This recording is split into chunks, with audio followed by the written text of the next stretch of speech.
Hola a todos, bienvenidos a este video donde hablaremos sobre cómo se aplica el Machine Learning en sistemas de visión para drones.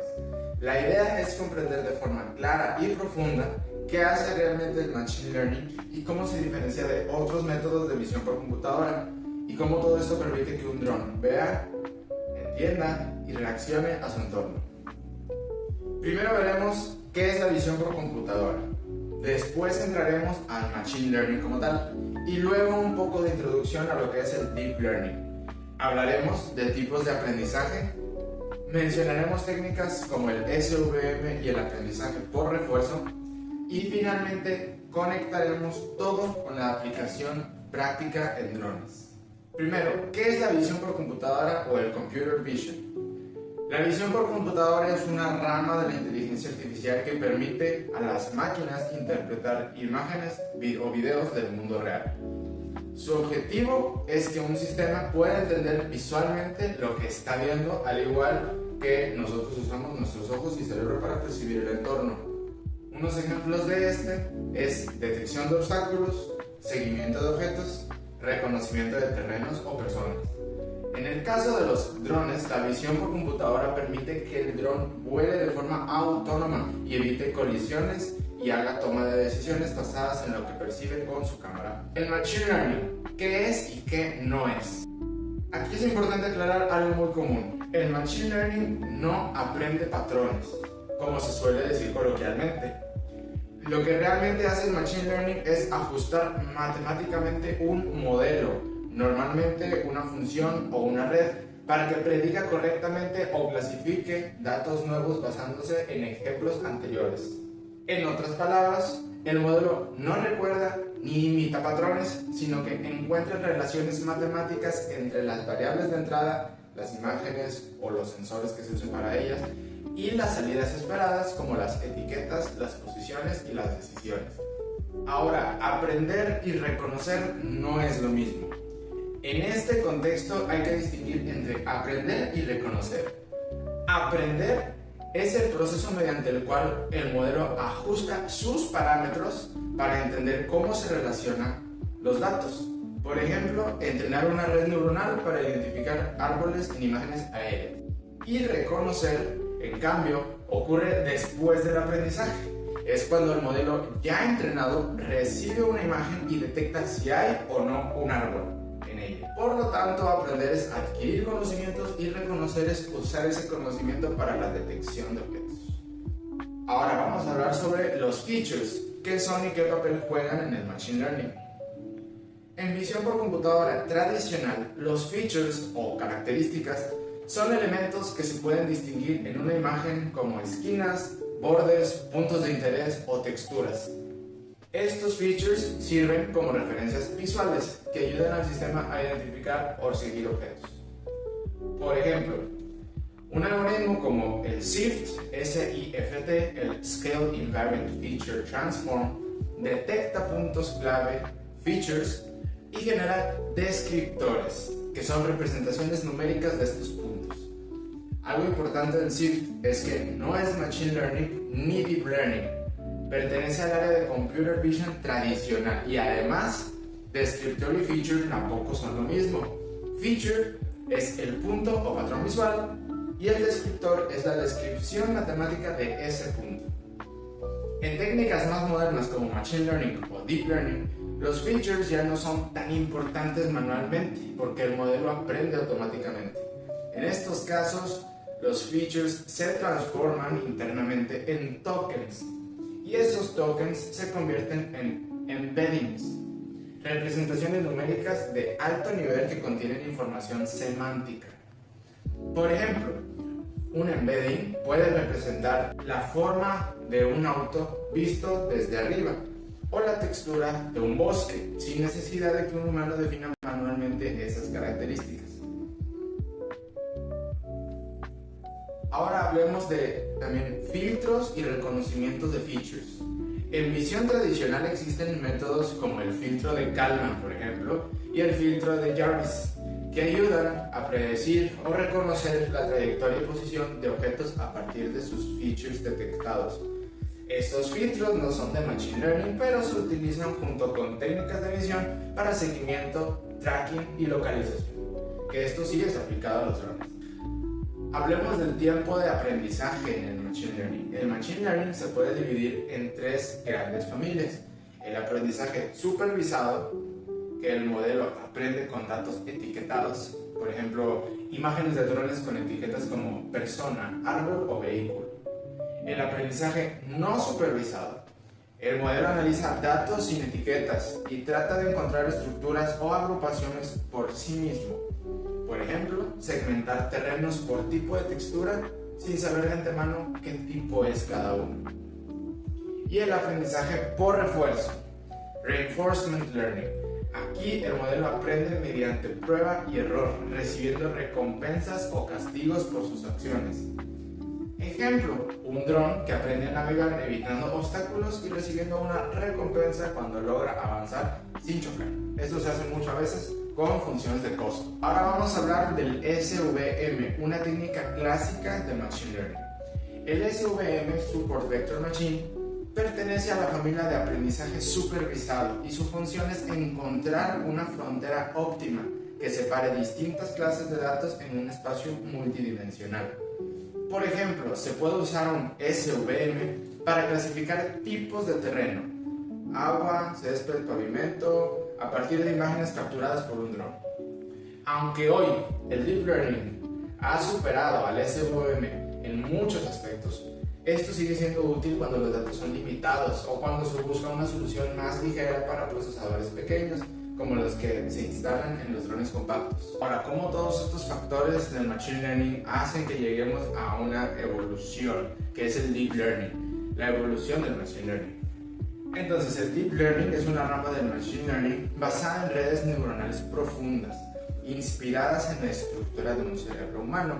Estas redes son capaces de extraer automáticamente los features más relevantes de las imágenes, lo cual elimina la necesidad de diseñarlos manualmente.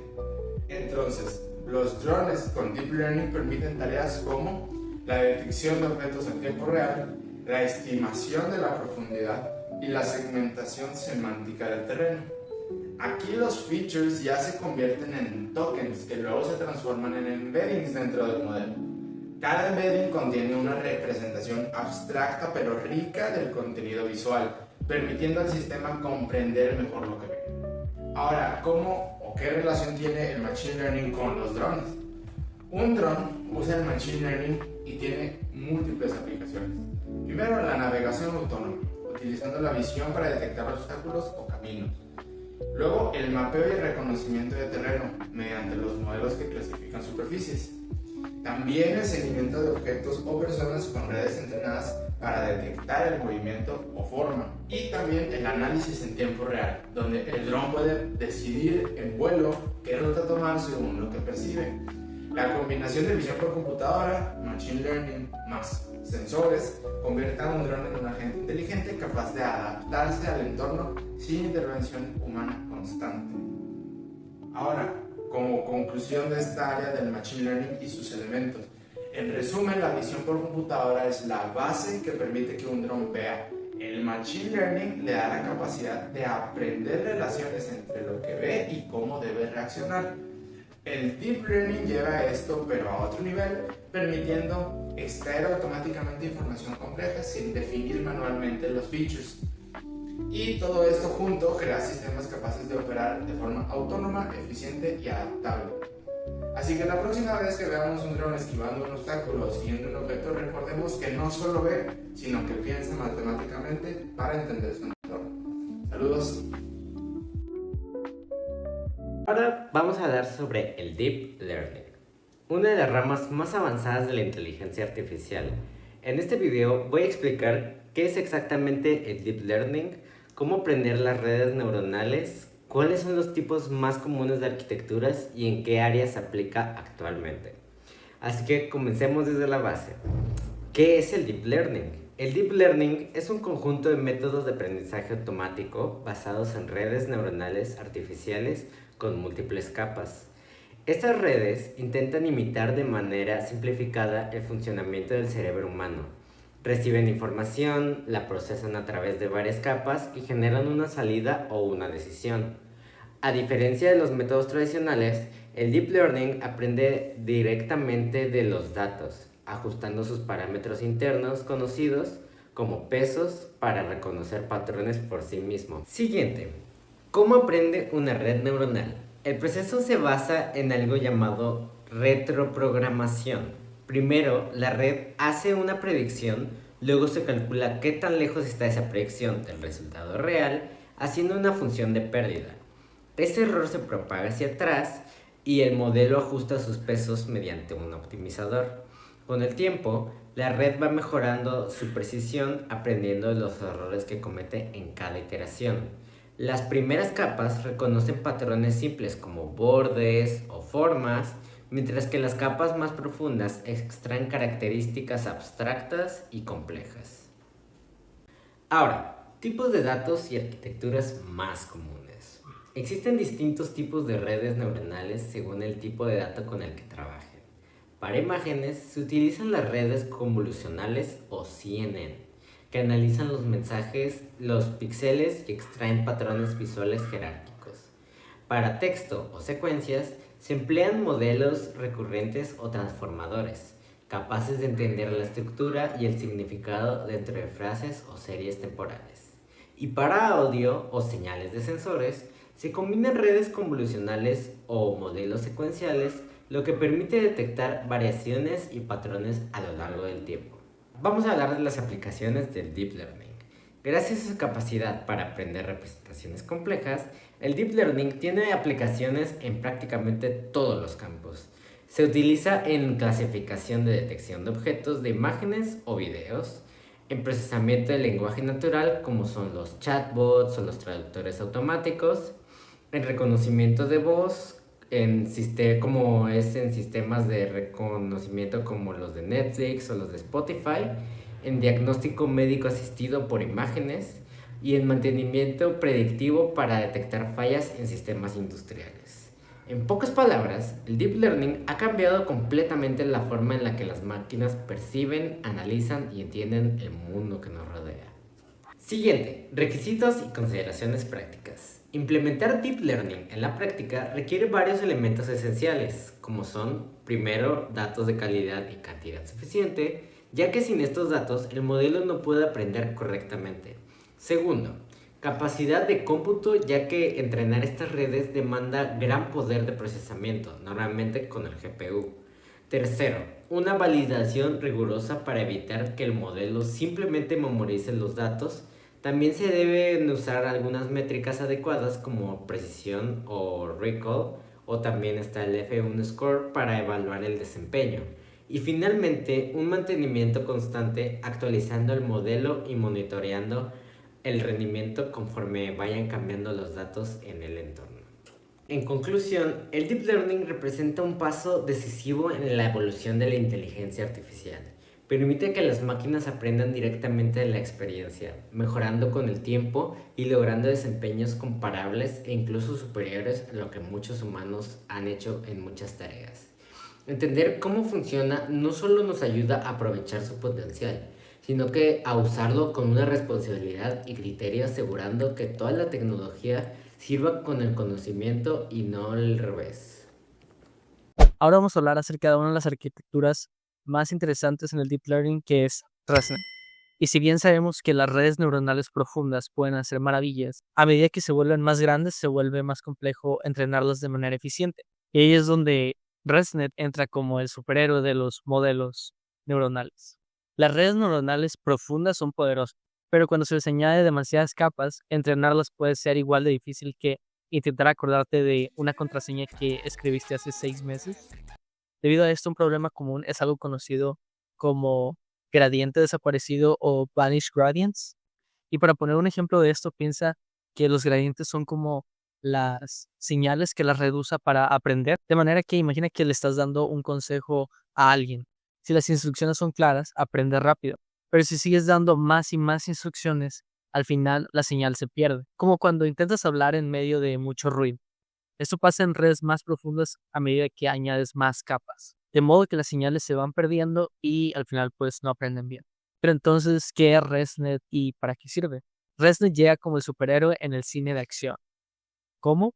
utilizando conexiones residuales. Estas conexiones permiten que la información se salte capas sin perder información. Al final, la salida de estas capas se suma con la información original que saltó, combinando lo aprendido con lo que ya sabía la red. Es como si le dijeras a tu amigo, oye, olvida ya esta fila y veas al frente y sigue gritando. O algo así. Así que el mensaje sigue claro y la red puede aprender muchísimo mejor. De modo que con ResNet la información que apareció al inicio no se olvida, incluso si agregas más capas. Es decir, acelera todo y hace que la red se haga más fuerte. Ahora bien, ¿cómo se aplica ResNet? Muy bien, pongamos el escenario en el que tenemos un dron y ese dron necesita identificar objetos como un árbol, un automóvil, pero todo eso mientras se está moviendo. ResNet sería como el amigo que le dice al dron, oye, esto no es un coche, esto no es un árbol, no te equivoques. De modo que gracias a esto el dron puede ver y entender lo que hay enfrente de él, gracias a ResNet. Además, ResNet es muy importante para Transfer Learning, porque las primeras capas aprenden características generales y las últimas se pueden reentrenar para nuevas tareas, haciéndolo muy versátil. No solo eso, hay más magia. ResNet puede hacerlo mientras el objeto está borroso o está parcialmente cubierto. De modo que ResNet dice, no te preocupes, yo sé lo que estás viendo. Ahora, algunas de las ventajas. Una de las mejores cosas es que ResNet no pierde información. Imaginemos que cada capa de la red es como un miembro de un equipo de fútbol. De manera que si uno cae, ResNet dice, no pasa nada, el balón sigue rodando. Esto hace que la red sea mucho más precisa incluso cuando estás profundizando. Incluso si se reducen o eliminan algunas capas, la red mantiene su desempeño general gracias a las conexiones residuales, que conserva información importante. De manera que las primeras capas aprenden características generales que luego se pueden aprovechar para nuevos conjuntos de imágenes. Aún así, no es una red que sirva para todo. Su rendimiento depende mucho del tipo de datos y tarea. Es como tener una base sólida donde puedes adaptar distintos proyectos. Además, existen varias arquitecturas que representan el número de capas, como por ejemplo ResNet 18, ResNet 34, ResNet 50 o otras. Sin embargo, tener más capas no siempre significa tener un buen resultado. A veces una red más pequeña puede alcanzar el mismo desempeño. Esto si está bien entrenada y tiene datos de calidad. Además, en la práctica, ResNet no se usa directamente en aplicaciones finales, sino como parte de otros modelos más complejos como Backbone en pipelines como Faster, RCNN, YOLO o DeepLab, por mencionar algunos. Además, el tamaño de la red no depende del tipo de aplicación, sino de la capacidad de cómputo o nivel de detalle que se quiera alcanzar. Entonces, en resumen, ResNet viene siendo como el amigo confiable que no olvida información, incluso cuando el camino es largo y lleno de capas. Gracias a sus conexiones residuales, puede entrenar redes muy profundas de manera eficiente, lo que permite a las máquinas ser más inteligentes. Y eso es todo. Ahora ya sabes por qué ResNet es tan genial. Spoiler, ResNet no solamente se usa para visión por computadora, sino también para tareas de procesamiento del lenguaje natural y análisis de datos complejos, lo que lo convierte en un modelo versátil y fácil de aplicar. Imagina un enjambre de drones actuando en una obra de teatro.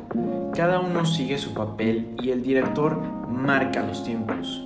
AgentPI es una librería de Python para construir modelos basados en agentes pensada para experimentar y hacer experimentos reproducibles en Jupyter y para capturar métricas con orden.